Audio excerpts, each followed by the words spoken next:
भगवान परशुराम की जन्मस्थली जनापाव सत्ताधीशों की तमाम घोषणाओं के बाद भी तीर्थ स्थलों जैसे विकास की बात ही जो हो रही है। मध्य प्रदेश की आर्थिक राजधानी इंदौर से सिर्फ 28 किलोमीटर दूर विंध्याचल पर्वत श्रृंखला के मालवा पठार पर जनापाव को मध्य प्रदेश सरकार ने मुख्यमंत्री तीर्थ दर्शन योजना में शामिल कर लिया है, लेकिन इसे तीर्थ स्थल जैसा बनाने की कोई कोशिश नहीं दिखाई पड़ती। इसलिए लाखों हिंदुओं का यह आस्था स्थल आज भी उपेक्षित जान पड़ता है। भगवान परशुराम की जयंती अक्षय तृतीया के मौके पर देखिए हमारी इस खास पेशकश में। परशुराम जी की जन्मस्थली जनापाव उपेक्षा का शिकार। सरकार की तमाम घोषणाएं सिर्फ कागजों तक सीमित। मुख्यमंत्री तीर्थ दर्शन योजना में शामिल है जनापाव। भगवान विष्णु के अवतार परशुराम जी हिंदुओं और विशेषकर ब्राह्मणों के लिए अति पूजनीय माने जाते हैं, इसलिए उनकी जन्मस्थली जनापाव हिंदुओं का तीर्थ स्थल मानी जाती है। इंदौर से लगभग 28 किलोमीटर दूर विंध्याचल पर्वत श्रृंखला के मालवा पठार पर स्थित जनापाव कुटी ऐतिहासिक धरोहर भी है। यह भगवान परशुराम की जन्मस्थली के साथ उनके पिता जमदग्नि ऋषि की तपोभूमि भी है। यहाँ जमदग्नेश्वर महादेव और भगवान परशुराम का मंदिर बना हुआ है, जिसके दर्शन हेतु देश भर से लोग यहाँ आते हैं। जन सहयोग से ट्रस्ट ने बनवाया परशुराम जी का मंदिर। सीएम शिवराज की घोषणाएं जमीन पर नहीं उतर पाई। देश भर के करोड़ों हिंदुओं की आस्था का केंद्र है जनापाव। जनापाव की पौराणिक, धार्मिक, सामाजिक, ऐतिहासिक महत्ता और करोड़ों श्रद्धालुओं की आस्था को देखते हुए मध्य प्रदेश सरकार ने इस पूरे क्षेत्र के विकास की तमाम योजनाएं तैयार की हैं। प्रदेश के मुखिया शिवराज सिंह चौहान जनापाव में करोड़ों रुपए के विकास कार्य सहित जनापाव को मुख्यमंत्री तीर्थ दर्शन योजना में सम्मिलित करने की घोषणा कर चुके हैं। सरकार ने करोड़ों रुपए के बजट की मंजूरी भी दी है। इसके बावजूद बरसों बीत जाने के बाद भी यहाँ किसी तरह का विकास कार्य नहीं हो पाया है। भगवान परशुराम का मंदिर तो बनकर तैयार हो चुका है, लेकिन अभी तक भगवान परशुराम की प्रतिमा की स्थापना नहीं की गई है। जनापाव में जो विकास कार्य हुए हैं वह जमदग्नि ट्रस्ट के लोगों ने जन सहयोग से किए हैं। इससे अंदाजा लगाया जा सकता है कि भगवान परशुराम की जन्मस्थली को लेकर की गई घोषणाओं का क्या हाल है। स्वराज संवाददाता विकास सिंह सोलंकी ने सबका जायजा लिया। भगवान परशुराम जन्मोत्सव को लेकर भगवान परशुराम के जन्मस्थली जनापाव के अंदर जोरों से तैयारी की गई है।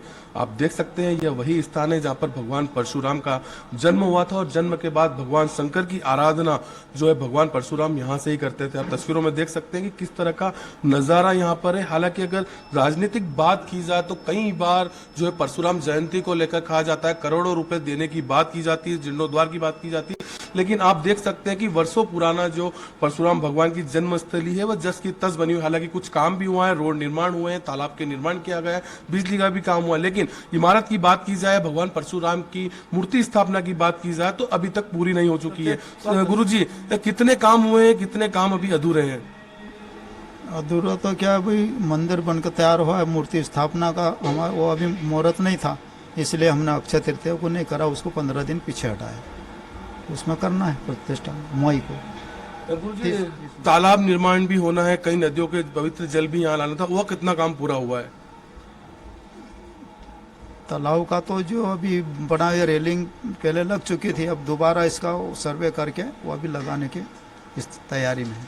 अभी आपके हिसाब से क्या क्या काम यहाँ पर होना चाहिए, क्योंकि हिंदुओं के और खासकर जो ब्राह्मण समाज के जो पूजनीय है भगवान परशुराम है, स्थान है, यहाँ पर जो है कई बार जो प्रदेश सरकार या सरकारें कहती है कि हम जीर्णोद्वार करेंगे। देखो, ये तो भगवान है, वो किसी विशेष वर्ण के एक नहीं, भगवान तो चराचर सबके स्वामी हैं।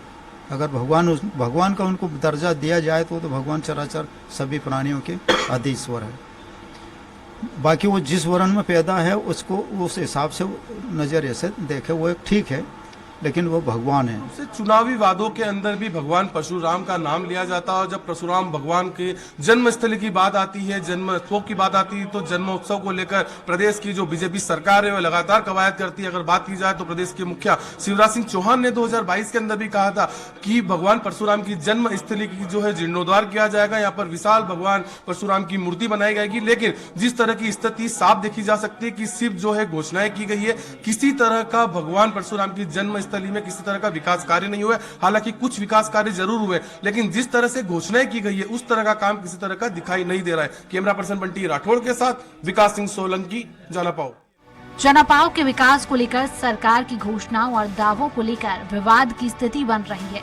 यहाँ का प्रबंधन देखने वाली जमदग्नि ट्रस्ट का आरोप है कि एक तरफ मध्य प्रदेश सरकार इसे तीर्थ स्थल बनाने की घोषणा कर रही है, तो दूसरी तरफ केंद्र सरकार इसे पर्यटन स्थल बनाने पर जोर दे रही है। ट्रस्ट के पदाधिकारी महेश मित्तल इसे हिंदुओं की आस्था के खिलाफ मानते हैं। उनकी माने तो यहाँ अधिकांश विकास कार्य ट्रस्ट के जन सहयोग से पूरे किए हैं। प्रदेश सरकार ने सिर्फ कुंड के जीर्णोद्धार सहित सिर्फ पर्यटन विभाग की एक बिल्डिंग विकसित की है। ये निर्माण कार्य पूर्णतः जन सहयोग से किया गया है। जो यहाँ के लोग आते हैं, जो भी अपने हिसाब से जो अर्पण करते हैं, उसी राशि से और यहाँ के जो लोकल भक्त मंडल है उनके द्वारा व्यक्तिगत प्रयासों से ही यहाँ पे मध्य प्रदेश शासन का एक भी रुपया नहीं लगा है। समिति, जहाँ तक हम समझते हैं, समिति का नाम है एक श्री जमदग्नि आश्रम जनापाव ट्रस्ट। सिर्फ एकमात्र समिति है जो यहाँ पर कार्यरत है और उसमें से श्री जमदग्नि आश्रम जनापाव ट्रस्ट को एक भी रुपया मध्य प्रदेश सरकार के द्वारा किसी भी तरह से नहीं दिया गया है। पवित्र स्थल जनापाव की पहाड़ी स्थित कुंड से 7.5 नदियां निकलकर 2 दिशाओं में 740 किलोमीटर बहती हैं। 4 नदियां चंबल, गंभीर, अंगरेड और सुमरिया यमुना जी में समाहित हो जाती हैं। वहीं 3.5 नदियां बिरम, चोरल, कारम व नेकेश्वरी नर्मदा में समाहित होती है। हर साल यहाँ कार्तिक और कुंवार की माह में मेला लगता है। इसके बाद भी यहाँ विकास कार्यों पर गंभीरता से काम नहीं हो सका है। इस कारण भोजनशाला तक पुरानी भवन में चल रही है। जन सहयोग से भगवान परशुराम के मंदिर का निर्माण हो चुका है और आगामी 30 अप्रैल को भगवान परशुराम की प्रतिमा की प्राण प्रतिष्ठा की जाना है।